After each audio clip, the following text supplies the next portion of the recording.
kalau kita santunkan ke anak yatim, pasti nyampe di itu.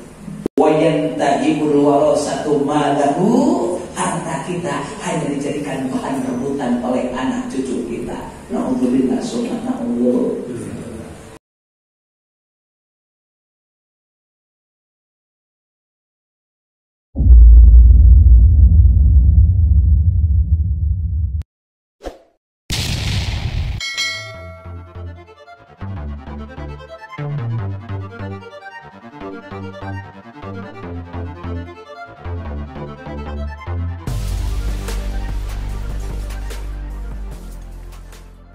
A'udzu billahi minasyaitonir rajim.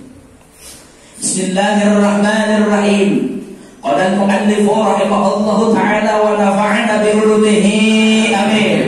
Wa qala rabbi ishrah lana sudurana wa yassir lana umurana wa hlul 'uqdatam min lisanina yafqahu qawlana. Rabbi zidna 'ilman nafi'an warzuqna fahman thayyiban walhamdulillahi rabbil alamin. Bismillahirrahmanirrahim. An ba'dil hukama'i yastaqbilu bunu adama arba'anu haymatin yantahibu malakul mauti ruhahu wa yantahibul warasatu malahu wa yantahibud dunu jismahu wa yantahibul khusuma'u amalahu. Makalah ke-33. Sebagian ulama ahli hikmah mengatakan, yakni ulama yang ma'rifat, bahwa anak cucu Adam akan menghadapi 4 perampasan, 4 perampas. Mana? Yaitu yang pertama, malaikat Jibril akan merampas nyawanya. Ahli waris akan merampas hartanya. Ulat dan lipan akan merampas tubuhnya. Orang yang mempunyai hak, yang dirampas haknya akan merampas pahala amalnya. Bila ada dan bila tidak ada, dosa orang tersebut akan ditambahkan kepada orang yang pernah menzaliminya. Bismillahirrahmanirrahim. Ini ada 4 butir nasihat, di mana nasihat ini meskipun singkat padat, tapi insyaallah berkhasiat dan bermanfaat. Bila mana kita mengambil dengan sikap-sikap, insyaallah kita akan selamat dunia, selamat akhirat. An ba'dil hukama, diriwayatkan dari sebagian ulama ahli hikmah, yakni ulama ma'rifat, ulama yang jelas konsisten di dalam menjalankan keilmuannya, konsisten di dalam ibadahnya, semata-mata lillahi, untuk menegakkan agama Allah. Kata hukama bahwasannya yastakbilu ibnu Adam arba'anu haibatin. Ini ibaratnya yastakbilu memakai sigar fi'il mudhari, di mana tentunya fi'il mudhari tuduh terhadap masa kini dan masa yang akan datang. Istiqbal, ya. Hal serta istiqbal, masa ini dan masa yang akan datang. Karena zaman ada 3. Ada zaman madi, hal, istiqbal. Madi ialah zaman masa lalu, hal masa kini, istiqbal masa yang akan datang.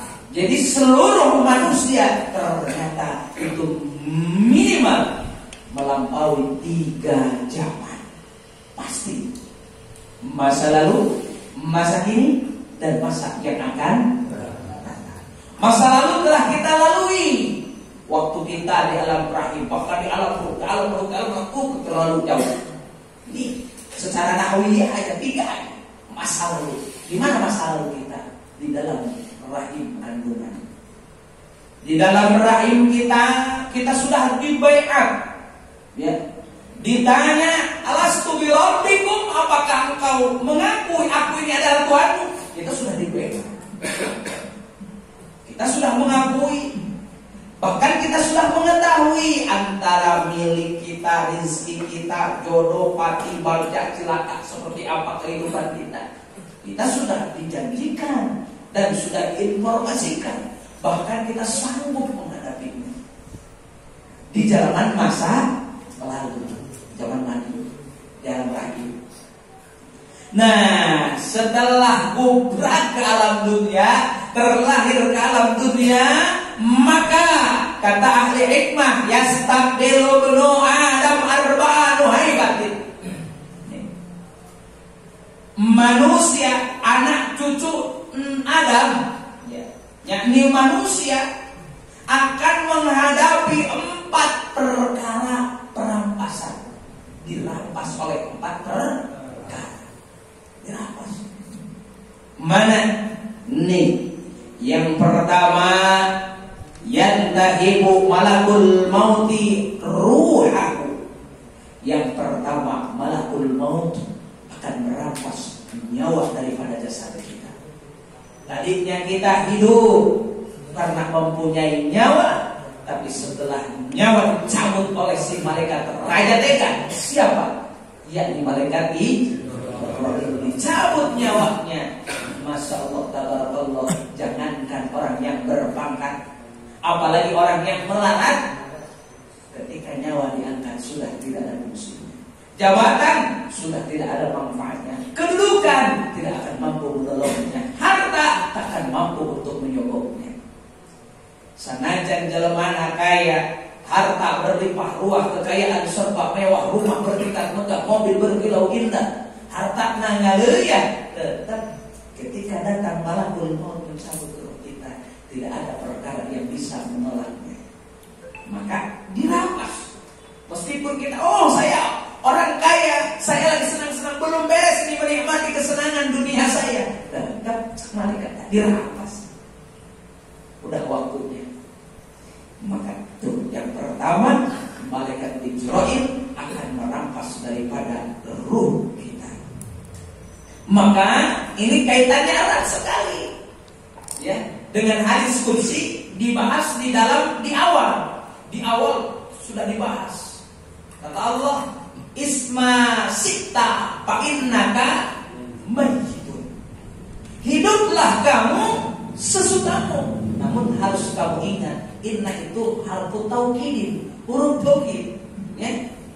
Fa innaka maitun, innaka sesungguhnya engkau itu akan mati. Hidup boleh semena-mena kita. Yang mau jadi pejabat silahkan hidup, nikmati jabatanmu. Yang menjadi penguasa, hiduplah kamu sesukamu, nikmatilah kekuasaanmu. Yang menjadi orang yang kaya, hiduplah kamu, nikmatilah kekayaanmu. Tapi awas, kamu harus ingat, fa innaka mayyitun. Ini harfu taukidin, huruf taukid. Dalam arti taukid, huruf yang diperkuat sa'na, sabenerna. Mana teh bakal modal gitu juga. Itu bahasa kasar. Mau, aduh kurang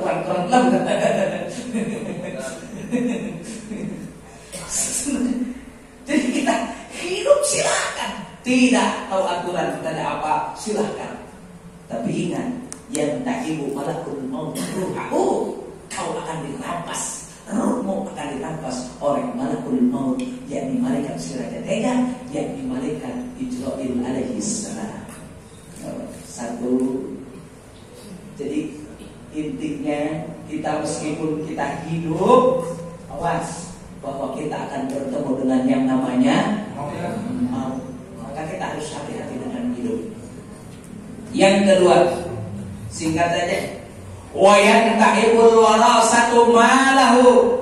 Yang kedua, meskipun kita menjadi orang yang kaya, harta berlimpah ruah, kekayaannya serba mewah, banyak hartanya, tapi jelas itu akan menjadi sebuah malapetaka jikalau harta yang kita punya tidak dijalurkan, tidak diinvestkan menuju invest akhirat.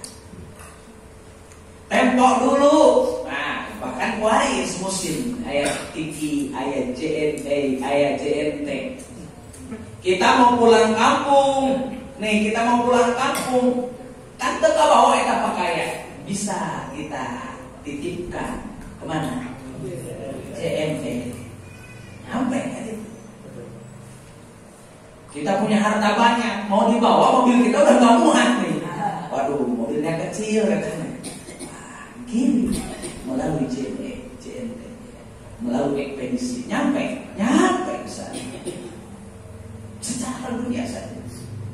Nah, kita pun nanti akan pulang kampung yang sejati. Mana pulang kampung yang sejati? Setelah ruh dicabut kita, maka kita kembali inna lillahi wa inna ilaihi akan kembali kepada sang Khalik, sang pencipta alam, yakni Allah Subhanahu wa ta'ala. Maka ketika kita kembali, bila mana kita sudah dipaketkan tuh harta kita melalui JNE, nyampe ke sana.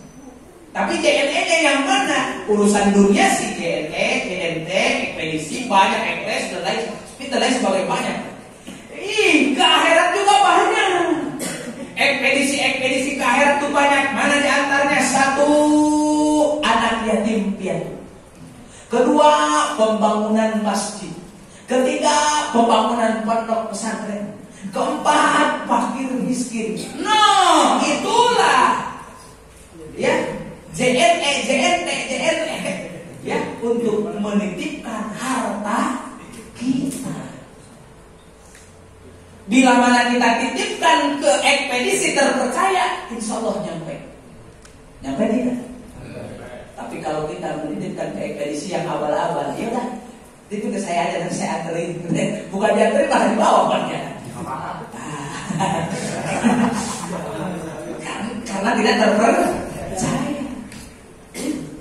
Tapi kalau dititipkan ke satu wadah yang terpercaya, pasti nyampe lokasi. Yang penting adresnya jangan salah, alamatnya jangan salah, pasti nyampe. Itu pun nanti ke akhirat, anak yatim, itu ekspedisi yang real, konkret, dilegalisir oleh baginda Rasul. Anak wa kafirul yatim kahada, dilegalisir oleh baginda Rasul. Saya beserta orang-orang yang menyentuh anak yatim di akhirat nanti, di surga nanti, kahada, laksana 2 jari di seberang itu. Berarti dekat jaraknya, dekat selampu naon-naon, dilegalisir. Berarti jelas tak JNE anak yatim piatu teh. Itu jelas harta kalau kita santunkan ke anak yatim, pasti nyampe di. Nah maka ketika harta kita bila mana kita tinggalkan, tidak kita titipkan, ketika kita ke sana, wayantahibul warasatu malahu, harta kita hanya dijadikan bahan rebutan oleh anak cucu kita. Naudzubillah summa naudzubillah. Coba dibahasanya kepada dan kurang menang kesang badan kesang alus jubur-jubur, ngumpul-ngumpul pakaian. Ari geus terkumpul urang di pundut kudura ayu di candak kunang kawasan tutup umur datang ajal mondarang-arangna. Urang mah diaturkeun ka tempat tanah ngeun saukur 1,5 meter kali 1,5 meter. Masyaallah. Bari jeung dicek kana saeutik. Ari anak geun pamajikan riwut masih dikeun pakai. Masyaallah tertak di dinya. Nenggelan orang di itu orang keboganan, jangankan pakaian, jangankan kendaraan, pakaian saja tidak punya, hanya 3 lembar kain berwarna putih itu dijahit-jahit aja. Masya Allah. Nah maka sebelum ini dirampas oleh ahli waris, nah salurkan kita. Jeung sampeun jaga. Ayo pulang melalui anak yatim. Nah, iya bulan Muharram ya. Nah, sebelum Muharram sebelum lebaran yatim. Nah, yuk pulang. Itulah adalah JNE kita. JNE di akhiratin. Majlis taklim JNE di akhiratin semuanya apa ya tadi? Nyumbangkan 100 sak. Misalkan berarti 100 sak untuk pembangunan masjid, nyampe nanti di sono 100 sak nyampe di sono pahala. Bahkan dilipat gandakan. Keistimewaan dari para anak yatim tadi sudah undang-undangnya dilegalisir oleh baginda Rasul. Anak waqafil yatim kana, itu janji Rasulullah sallallahu alaihi wasallam. Kalau Rasul yang berjanji, sedangkan ketauhidan kita harus kita gali. Sifat yang wajib di Rasul ada berapa?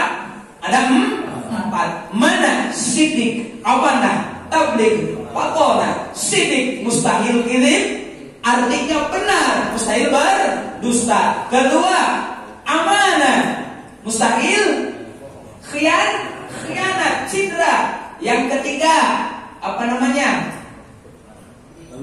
Tabligh, artinya menyampaikan, mustahil kitman, menyembunyikan. Yang terakhir, fakona, mustahil dilana, mustahil pelet, mustahil bodoh, pintar. Maka, nah ini ayat sifat pertama. Sifat Rasul adalah sidik, maha benar, mustahil kiri, mustahil berdusta. Rasul berbicara ana wa kafilul yatim kahada, jelas itu janji Rasul anu bisa dipinta pertanggungjawabannya, jelas kebenarannya. Kalau seandainya Rasul bohong itu mengalahkan doang, menyesat doang. Kalau begitu silahkan contoh salah satu sifat yang wajib di Rasul. Yang pertama, hilangkan sifat sidik. Sedangkan hilangnya sifat yang 4 itu mustahil bagi para anbiya dan para rasul. Karena para rasul Allah jelas semuanya itu tersifati oleh sidik, amanah, tabligh, fatona. Maka oleh karenanya sebelum wayantaibul warasatu malahu, sebelum harta ahli harta kita direbutkan, dipercekcokan, dipertentangkan oleh ahli waris, maka yuk antisipasi dari mulai sekarang. Kalau memang kita pengen dapat bagian di akhirat kelak, mumpung kurang terhirup, yuk gerak-gerak datang ke ekspedisi akhirat. Mana ekspedisi akhirat? Anak yatim, fakir miskin, pembangunan masjid, pembangunan musola, itu pun termasuk salah satu ekspedisi yang menyampaikan amanat-amanat kita menuju akhiratnya Allah Subhanahu wa ta'ala. 2